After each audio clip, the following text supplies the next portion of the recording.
कहानी की शुरुआत बॉस्टन एयरपोर्ट से होती है, जहां हर तरफ रश ही रश होता है। अनाउंसमेंट्स हो रही होती हैं और पूरा एयरपोर्ट एक अजीब सी हलचल से भरा होता है। बहुत से लोग नॉर्मल रूटीन में अपने मोबाइल फोन्स यूज कर रहे होते हैं। यहीं पर हम क्ले से मिलते हैं, जो अपनी फैमिली के पास वापस जाना चाहता है। वो अपनी बीवी को कॉल करता है, मगर वो क्ले से नाराज होती है और अब वो उसके साथ नहीं रहना चाहती, क्योंकि क्ले ने 1 साल पहले अपनी फैमिली को सिर्फ इसलिए छोड़ दिया था कि वो अपने सपने पूरे करना चाहता था। मगर क्ले उससे सिर्फ इतनी रिक्वेस्ट करता है कि उसे अपने बेटे से बात करनी है। बाद में वो अपने बेटे को फोन देती है। कई महीनों बाद क्ले अपने बेटे को देखता है। वो मासूमियत से कहता है, पापा मुझे आप बहुत याद आते हो, मैं आपका वेट कर रहा हूँ। क्ले उसे तसल्ली देता है कि फिक्र मत करो बेटा, मैं बस रास्ते में हूँ। तभी अचानक कॉल कट हो जाती है, क्योंकि बैटरी डेड हो जाती है। क्ले घबराकर चार्जर ढूंढने लगता है, मगर उसे चार्ज करने के लिए जगह नहीं मिलती। लेकिन तभी कहानी में एक डेंजरस ट्विस्ट आता है। एयरपोर्ट पर जो लोग फोन यूज कर रहे होते हैं, उन्हें अचानक तेज झटके लगने लगते हैं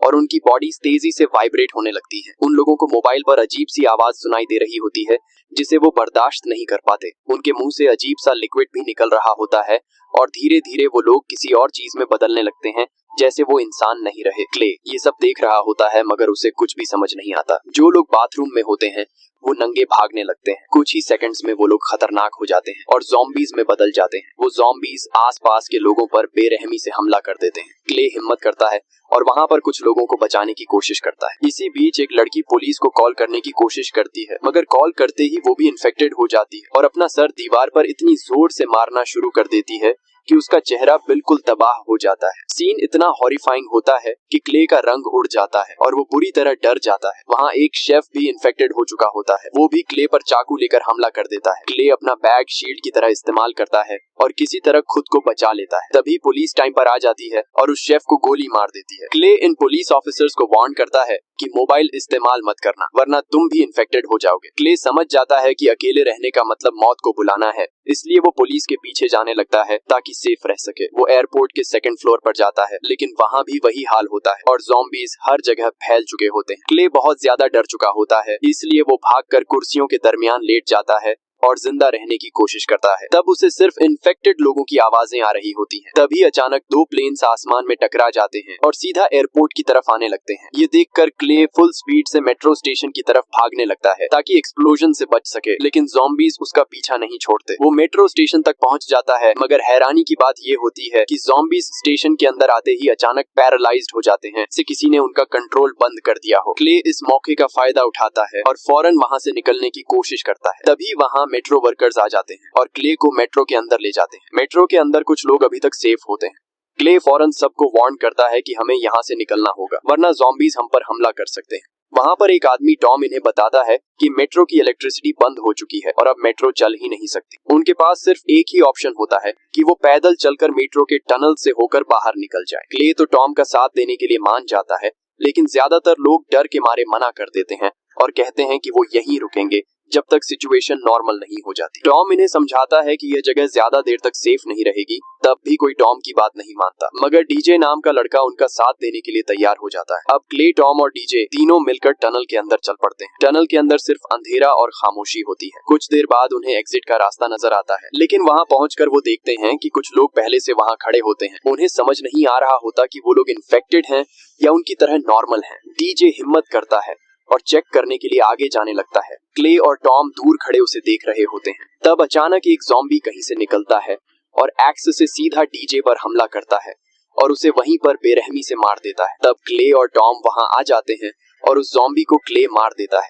एग्जिट पर भी ज़ॉम्बीज खड़े हुए थे और वो भी उन पर हमला कर देते हैं। अचानक वहां हल्ला मच जाता है। क्ले और टॉम सामने वाली सीढ़ियों पर तेजी से ऊपर चढ़ते हैं। ज़ॉम्बीज भी उनका पीछा कर रहे होते हैं, मगर बिल्कुल लास्ट मोमेंट पर वो दोनों टनल से बाहर निकल जाते हैं। वो ज़ॉम्बीज बाहर निकलने की पूरी कोशिश करते हैं, मगर टॉम एक कूड़ादान उठाकर टनल के मुंह पर रख देता है ताकि ज़ॉम्बीज उनके पीछे ना आ सकें। क्ले टॉम से कहता है कि उसका स्टूडियो यहीं पास में है। दोनों जब उस बिल्डिंग में जाते हैं तो वहाँ लोगों की डेड बॉडीज पड़ी होती हैं, यानी इस बिल्डिंग के अंदर भी ज़ॉम्बीज आ चुके होते हैं। दोनों आहिस्ता आहिस्ता आगे बढ़ते रहते हैं और जैसे तैसे करके स्टूडियो में पहुंच जाते हैं। वो अंदर से दरवाजा लॉक कर लेते हैं। अब थोड़ी देर के लिए उन्हें सुकून मिलता है, लेकिन क्ले के जहन में सिर्फ एक ही बात चल रही होती है कि उसकी बीवी और बेटा सेफ हैं या नहीं। तभी टॉम उसे अपना मोबाइल देता है ताकि वो मैसेज भेजकर अपनी फैमिली का हाल पूछ सके। क्ले मैसेज टाइप करता है, लेकिन जब वो सेंड करता है तो कुछ अजीब होता है। मैसेज नॉर्मल टेक्स्ट में नहीं जाता, बल्कि अजीब से सिंबल्स और कोडेड लैंग्वेज में कन्वर्ट हो जाता है, जैसे कोई अनसीन सिस्टम सब कुछ कंट्रोल कर रहा हो। दोनों हैरान रह जाते हैं और उन्हें समझ नहीं आता कि दुनिया के साथ असल में हो क्या रहा है। बाद में क्ले मोबाइल को फ्रिज में रख देता है।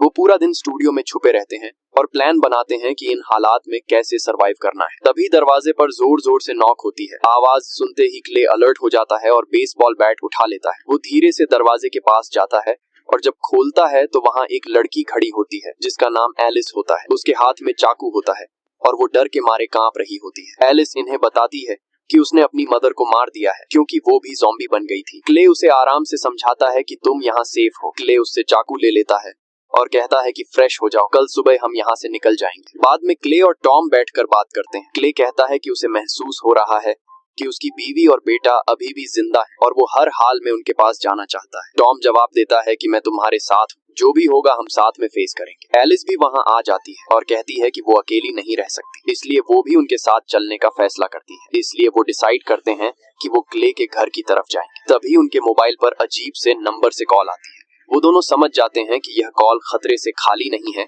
इसलिए वो कॉल कट कर देते हैं। अगली सुबह जब वो विंडो से बाहर देखते हैं तो बाहर का सीन और भी ज्यादा डेंजरस होता है। हर जगह ज़ॉम्बीज फैले हुए होते हैं और अगर एक भी उन्हें देख लेता तो सेकंड्स में पूरा झुंड उन पर टूट सकता था। फिर वो तीनों नीचे जाते हैं और ज़ॉम्बीज से बचकर आगे बढ़ते हैं। अचानक उनकी नजर एक ज़ॉम्बीज के ग्रुप पर पड़ती है जो सर्कल बनाकर घूम रहे होते हैं, जैसे कोई गेम खेल रहे हों या किसी सिग्नल पर रिएक्ट कर रहे हों। तीनों कंफ्यूज्ड हो जाते हैं कि ये क्या कर रहे हैं। तभी अचानक दो लोग मोटर बाइक पर वहां से गुजरते हैं। टॉम उन्हें रोकने की कोशिश करता है, लेकिन वो उसकी बात नहीं सुनते और सीधा ज़ॉम्बीज के पास से निकलने की कोशिश करते हैं। कुछ ही सेकंड्स में ज़ॉम्बीज उन पर टूट पड़ते हैं और उन्हें जमीन पर गिरा देते हैं और फिर बेरहमी से उनकी हड्डियां तक चबा डालते हैं। क्ले, टॉम और एलिस चुपचाप ये सब देखते रहते हैं और अब इन्हें पूरी तरह समझ आ जाता है कि यह दुनिया अब पहले जैसी नहीं रही। यहाँ सिर्फ सर्वाइवल का रूल है। वो तीनों इस मौके का फायदा उठाकर रोड की दूसरी साइड पर चले जाते हैं। तीनों काफी देर तक चलते रहते हैं बिना रुके और बिना आवाज किए। रास्ते में उन्हें एक घर नजर आता है जो असल में एक लीगल वेपन शॉप होता है। क्ले कहता है कि हमें अंदर जाना चाहिए क्योंकि हमें अपनी प्रोटेक्शन के लिए वेपन्स चाहिए। इस बात पर सब अग्री करते हैं। वो सब उस घर के अंदर घुस जाते हैं। उस घर के अंदर भी इन्हें लाशें मिलती हैं और उन्हें भी बेरहमी से मारा गया होता है। फिर वो ढेर सारी बुलेट्स और गन्स इकट्ठी कर लेते हैं और उन्हें लोड भी करते हैं क्योंकि खतरा किसी भी वक्त आ सकता था। गन्स की वजह से सर्वाइवल थोड़ा पॉसिबल लगने लगता है। तभी एलिस बाहर देखती है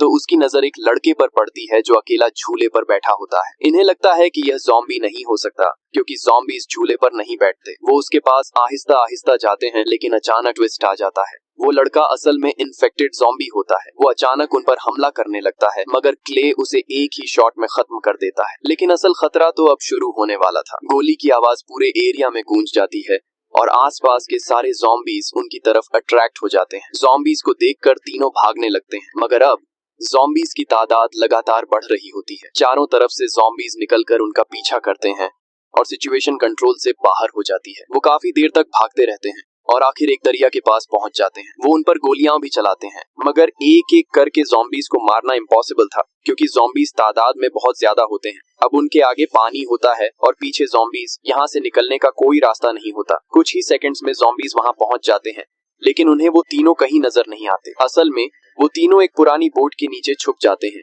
और आहिस्ता आहिस्ता सांस ले रहे होते हैं। ज़ॉम्बीज उनके बिल्कुल पास खड़े होते हैं, लेकिन उन्हें ढूंढ नहीं पाते। वक्त गुजरता रहता है और धीरे धीरे रात होने लगती है। ज़ॉम्बीज अभी भी आसपास होते हैं और तीनों उस तंग जगह में फंसे हुए होते हैं। न वो हिल सकते हैं और न आवाज कर सकते हैं। तभी उन्हें अजीब सी आवाजें सुनाई देती हैं। ज़ॉम्बीज कुछ अलग तरह के साउंड्स निकाल रहे होते हैं, जैसे कोई सिग्नल दे रहे हों या किसी को बुला रहे हों। ये सुनकर तीनों कंफ्यूज्ड हो जाते हैं। कुछ देर बाद अचानक सारे ज़ॉम्बीज एक साथ मूव करना शुरू कर देते हैं, जैसे किसी ने उन्हें कमांड दी हो। वो एक ही डायरेक्शन में ऑर्गेनाइज्ड तरीके से चल पड़ते हैं। उनके जाने के बाद तीनों बाहर निकल आते हैं। अब क्ले के दिमाग में एक थियरी आती है कि यह ज़ॉम्बीज रैंडम नहीं है, ये किसी तरह एक दूसरे से कनेक्टेड है। जैसे ही एक ज़ॉम्बी किसी को देखता है, पूरा झुंड उसी वक्त रिएक्ट करता है। ये नॉर्मल इन्फेक्शन नहीं लगता, ये किसी नेटवर्क जैसे सिस्टम की तरह है। टॉम और एलिस भी इस बात को समझ जाते हैं कि यह सिर्फ इन्फेक्शन नहीं, कुछ और ही चीज है। अब तीनों क्ले के घर की तरफ सफर कंटिन्यू करते हैं। काफी लंबी जर्नी के बाद अचानक उन्हें दूर से एक खौफनाक आवाज सुनाई देती है। वो तीनों उस खौफनाक आवाज की तरफ जाने लगते हैं। जैसे जैसे वो आगे बढ़ते हैं, आवाज और क्लियर होती जाती है और फिर वो सीधा एक स्कूल के अंदर पहुंच जाते हैं। अंदर जाकर इन्हें दो लोग मिलते हैं जो बिल्कुल ठीक होते हैं। एक स्कूल का प्रिंसिपल होता है और दूसरा एक स्टूडेंट होता है जिसका नाम मैक्स होता है। क्ले उनसे पूछता है कि यह म्यूजिक जैसी आवाज कहाँ से आ रही है। प्रिंसिपल जवाब देता है कि यह आवाज उन ज़ॉम्बीज के फोन से आ रही है जो स्कूल के ग्राउंड में गिरे हुए हैं। तीनों जब ग्राउंड की तरफ देखते हैं तो उनकी आंखें खुली की खुली रह जाती हैं। वहाँ हजारों ज़ॉम्बीज इकट्ठे होते हैं, लेकिन वो बिल्कुल मोशनलेस होते हैं, जैसे फ्रीज हो गए हों या उन्हें किसी ने पॉज कर दिया हो। प्रिंसिपल इन्हें समझाता है कि ये हर रात ऐसे ही रहते हैं और सुबह तक इनएक्टिव होते हैं, लेकिन जैसे ही सुबह होती है ये फिर से एक्टिव हो जाते हैं और पूरे शहर में फैल जाते हैं। अब सब एक दूसरे की तरफ देखते हैं और इन्हें लगता है कि यह एक परफेक्ट मौका हो सकता है उन्हें एक ही जगह पर खत्म करने का। प्रिंसिपल कहता है कि उसके पास एक डेंजरस आइडिया है। वो कहता है कि पेट्रोल टैंकर लाकर पूरे ग्राउंड पर पेट्रोल छिड़क दिया जाए और फिर सबको एक साथ आग लगा दी जाए। शुरू में क्ले और टॉम हेजिटेट करते हैं क्योंकि उनका मकसद लोगों को बचाना होता है, लेकिन फिर वो समझ जाते हैं कि अब यह लोग इंसान नहीं रहे और उनके लिए सिर्फ खतरा बन चुके हैं। आखिर वो प्लान एक्सेप्ट कर लेते हैं। वो एक पेट्रोल ट्रक ले आते हैं और धीरे धीरे पूरे ग्राउंड पर पेट्रोल छिड़कने लगते हैं। टॉम और क्ले ट्रक को ज़ॉम्बीज के ऊपर चढ़ाकर भी पेट्रोल फेंकते हैं, तब भी कोई ज़ॉम्बी नहीं उठता। इस तरह हर ज़ॉम्बी पेट्रोल में भीग जाता है। फिर प्रिंसिपल एक एरो पर आग लगाकर ग्राउंड में फेंक देता है और इस तरह सभी ज़ॉम्बीज को आग लग जाती है। एक ही पल में पूरा ग्राउंड आग का समंदर बन जाता है। ज़ॉम्बीज जलते हैं, चीखते हैं और तड़पते हैं। सीन बहुत ही इंटेंस और हॉरिफाइंग होता है। कुछ ज़ॉम्बीज को वो फायर करके भी मार देते हैं, लेकिन अचानक सब कुछ और खतरनाक हो जाता है। आग पेट्रोल ट्रक तक पहुंच जाती है और जोरदार धमाका होता है। ब्लास्ट इतना पावरफुल होता है कि प्रिंसिपल वहीं पर मर जाता है। सब शॉक में आ जाते हैं, लेकिन ये रुकने का वक्त नहीं होता। वो फौरन मैक्स को साथ लेकर स्कूल से निकल जाते हैं। अब उनके ग्रुप में एक और मेंबर भी शामिल हो जाता है। वो काफी देर तक चलते रहते हैं और आखिर में इन्हें एक खामोश सा घर मिलता है जहां वो कुछ देर रेस्ट करने का फैसला करते हैं। जैसे ही वो अंदर जाते हैं कुछ ही मिनट्स में सब गहरी नींद में सो जाते हैं क्योंकि थकन हद से ज्यादा होती है, लेकिन रात चैन से गुजरने वाली नहीं होती। क्ले एक खौफनाक ख्वाब देखता है जिसमें एक ज़ॉम्बी होता है जो लाल कपड़े पहने होता है। लेकिन सबसे शॉकिंग बात तब होती है जब अगली सुबह क्ले ग्रुप को अपना ख्वाब बताता है तो वो भी कहते हैं कि हमने भी बिल्कुल यही ख्वाब देखा है। ये सुनकर सब शॉक्ड हो जाते हैं। उन्हें लगता है कि कोई पावर उनके दिमाग तक डायरेक्ट पहुंच रही है। जब वो उस घर से बाहर निकलते हैं तो टॉम और एलिस के फोन पर एक ही वक्त पर अननोन नंबर से कॉल आती है। एलिस डर जाती है और वो अपना फोन फेंक देती है। टॉम भी वो कॉल पिक नहीं करता। फिर वो क्ले के घर की तरफ अपना सफर शुरू करते हैं, इस उम्मीद के साथ कि शायद उसकी फैमिली जिंदा हो। काफी लंबी जर्नी के बाद वो एक छोटा होटल देखते हैं। जब वो नॉक करते हैं तो इस दफा दरवाजा खुल जाता है। अंदर कुछ लोग नॉर्मल होते हैं जो इन्हें अंदर आने देते हैं। सब मिलकर बैठते हैं, बात करते हैं और थोड़ी देर बाद हल्का सा रिलैक्स करते हैं। रात होती है और सब सो जाते हैं, लेकिन एक औरत सैली जाग जाती है। उसे कुछ अजीब सी आवाजें सुनाई देती हैं। वो धीरे से उठकर उस आवाज को ढूंढने लगती है, मगर अचानक उसे कुछ हो जाता है। क्ले भी सैली को देख लेता है और चुपचाप उसका पीछा करता है। जैसे ही क्ले उसके करीब जाता है अचानक ज़ॉम्बीज उस पर अटैक कर देते हैं। सब लोग एकदम से जाग जाते हैं। अब एक और टेरिफाइंग ट्रूथ सामने आती है कि ये ज़ॉम्बीज अपनी आवाज से लोगों को इन्फेक्टेड कर रहे थे। वही अजीब साउंड जो पहले फोन से आ रही थी अब डायरेक्ट उनके मुंह से निकल रही होती है। कुछ लोग उसी वक्त इन्फेक्टेड हो जाते हैं और सिचुएशन पूरी तरह कंट्रोल से बाहर हो जाती है। ज़ॉम्बीज और उनके बीच काफी देर तक फाइट होती रहती है। आखिर में क्ले और टॉम सिचुएशन को कंट्रोल कर लेते हैं, मगर इस अटैक में एलिस बहुत ज्यादा जख्मी हो जाती है और कुछ देर बाद दम तोड़ देती है। बाद में वो एलिस को दफन करते हैं और सीन बहुत इमोशनल हो जाता है। अब सिर्फ 3 लोग रह जाते हैं। तीनों खामोशी से अपना सफर कंटिन्यू करते हैं और आखिर एक घने जंगल में पहुंच जाते हैं जहां उन्हें दूर से 2 लोग नजर आते हैं। एक लड़की डेनीस होती है और दूसरे आदमी का नाम जैक होता है। वो दोनों वहां कैंप लगाए बैठे होते हैं और जैसे ही क्ले का ग्रुप उनके पास पहुंचता है जैक उन्हें गौर से देखने लगता है, जैसे वो पहले से उनका इंतजार कर रहा हो। जैक उन्हें सबसे बड़ी सच्चाई बताता है। जैक कहता है कि यह जो सब कुछ हो रहा है ये रैंडम नहीं है। इन सब ज़ॉम्बीज को कंट्रोल करने वाला सिर्फ एक ही है, वो लाल कपड़ों वाला ज़ॉम्बी जो हमारे सपनों में आता है। सब एक दूसरे की तरफ देखते रह जाते हैं। जैक आगे बताता है कि वो सिर्फ एक आम ज़ॉम्बी नहीं बल्कि वो लोगों के दिमाग में घुस सकता है, उन्हें कंट्रोल करके ज़ॉम्बी बना देता है और ये सब कंट्रोल एक मेन सिग्नल टावर के थ्रू होता है। अब क्ले को सब कुछ समझ आने लगता है। नेटवर्क, सिग्नल्स, कनेक्शन सब एक दूसरे से लिंक्ड होता है। डेनीस ने एक ज़ॉम्बी को बांध कर रखा होता है और उसकी आंखों पर पट्टी बंधी होती है। डेनीस उसे खाना खिला रही होती है। तब क्ले पूछता है कि ये क्या है। डेनीस धीरे से कहती है कि यह उसका भाई है। सीन इमोशनल हो जाता है। वो समझाती है कि उन्होंने उसे इसलिए बांध रखा है क्योंकि जब भी कोई ज़ॉम्बी पास होता है ये रिएक्ट करता है और उन्हें वार्निंग मिल जाती है और उसकी आंखें इसलिए बंद की हैं क्योंकि अगर वो उन्हें देख लेगा तो लाल वाला ज़ॉम्बी उसके थ्रू हम तक पहुंच जाएगा। लेकिन फिर अचानक सब कुछ उलट जाता है। उस ज़ॉम्बी के मुंह से एक बच्चे की आवाज निकलती है। वो पापा पापा कह रहा होता है। क्ले को लगता है कि यह उसके बेटे की आवाज है। उसका दिल तेजी से धड़कने लगता है। वो अपना कंट्रोल खो देता है और फौरन उस ज़ॉम्बी की आंखों से पट्टी हटा देता है। तभी सच सामने आता है। वो उसका बेटा नहीं होता बल्कि सिर्फ उसकी आवाज कॉपी की गई होती है। ये एक ट्रैप होता है, लाल ज़ॉम्बी का ट्रैप, ताकि क्ले खुद कनेक्शन एक्टिवेट कर दे जिससे उनकी लोकेशन एक्सपोज हो चुकी होती है। सब पैनिक हो जाते हैं और टॉम उसे मार देता है। इसके बाद सब फौरन वहां से निकलते हैं। जैक अपनी गाड़ी में सबको बिठाता है और उस जगह से दूर ले जाता है। कुछ देर बाद वो गाड़ी रोकता है और क्ले से कहता है कि जरा बाहर आओ,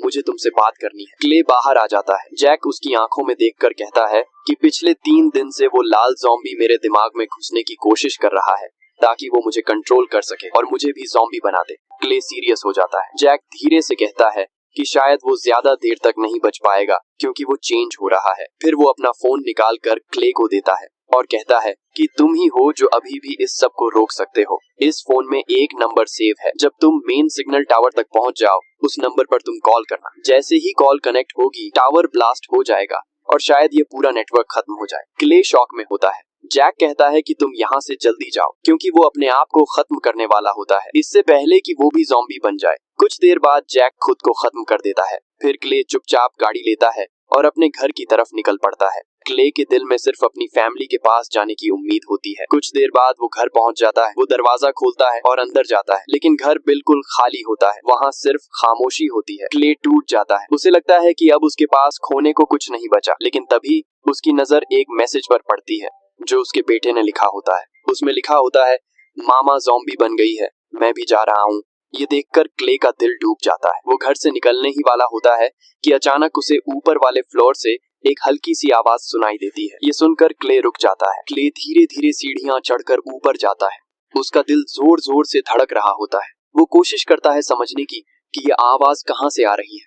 अचानक एक ज़ॉम्बी उस पर अटैक कर देता है और क्ले को नीचे गिरा देता है और काटने ही वाला होता है। लेकिन लास्ट मोमेंट पर टॉम आ जाता है। वो फौरन अटैक करता है और आखिर में दोनों मिलकर ज़ॉम्बी को मार देते हैं। लेकिन जैसे ही वो ज़ॉम्बी का चेहरा देखता है वो हैरान रह जाता है। वो उसकी बीवी होती है। उसकी आंखों में आंसू आ जाते हैं और वो अंदर से टूट जाता है। अब उसके पास खोने के लिए कुछ नहीं बचता। इसी दर्द के साथ वो फाइनल डिसीजन लेता है कि अब वो इस पूरे ज़ॉम्बीज नेटवर्क को खत्म करेगा। प्लान ये होता है कि मेन सिग्नल टावर को उड़ा दिया जाए। वो टॉम को सब बताता है और कहता है कि तुम दोनों यहीं रहो, ये जगह अभी सेफ है, मैं जाकर टावर उड़ाता हूँ और वापस आता हूँ। टॉम मना करता है लेकिन क्ले का डिसीजन फाइनल होता है। जाने से पहले क्ले अपने दोस्त मैक्स और टॉम से मिलता है क्योंकि इस मिशन में उसकी जान भी जा सकती थी। फिर क्ले अकेला ही सिग्नल टावर की तरफ जाने लगता है और कुछ ही घंटों बाद वहाँ पहुँच जाता है। वहाँ का सीन देखकर वो हैरान रह जाता है। वहाँ हजारों ज़ॉम्बीज होते हैं जो सिग्नल टावर के चारों तरफ घूम रहे होते हैं। क्ले सीधा गाड़ी लेकर उनके दरमियान घुस जाता है। जब वो सामने देखता है तो टावर के पास लाल कपड़ों वाला लीडर ज़ॉम्बी खड़ा होता है, वही जो सबको कंट्रोल कर रहा था। क्ले सीधा गाड़ी उस पर चढ़ा देता है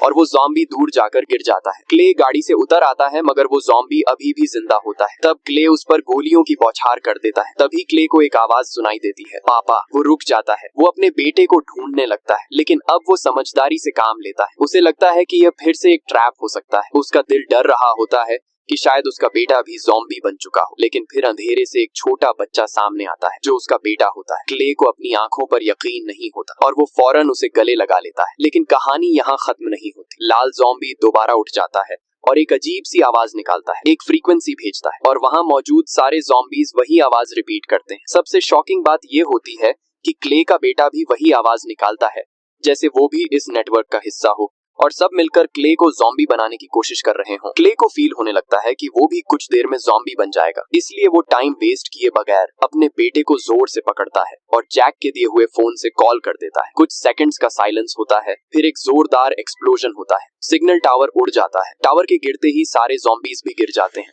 जैसे उनकी पावर कट हो गई हो। फिर हम देखते हैं कि क्ले और उसका बेटा जिंदा बच जाते हैं और दोनों मैक्स और टॉम की तरफ जाने लगते हैं ताकि फिर से जिंदगी शुरू कर सकें। और यहीं पर फिल्म एक ट्विस्ट के साथ एंड होती है। अगर वीडियो अच्छी लगे तो वीडियो को लाइक और चैनल को सब्सक्राइब जरूर कीजिएगा और अगर आप यहाँ तक पहुँच गए हैं तो कमेंट में एक इमोजी जरूर शेयर करना।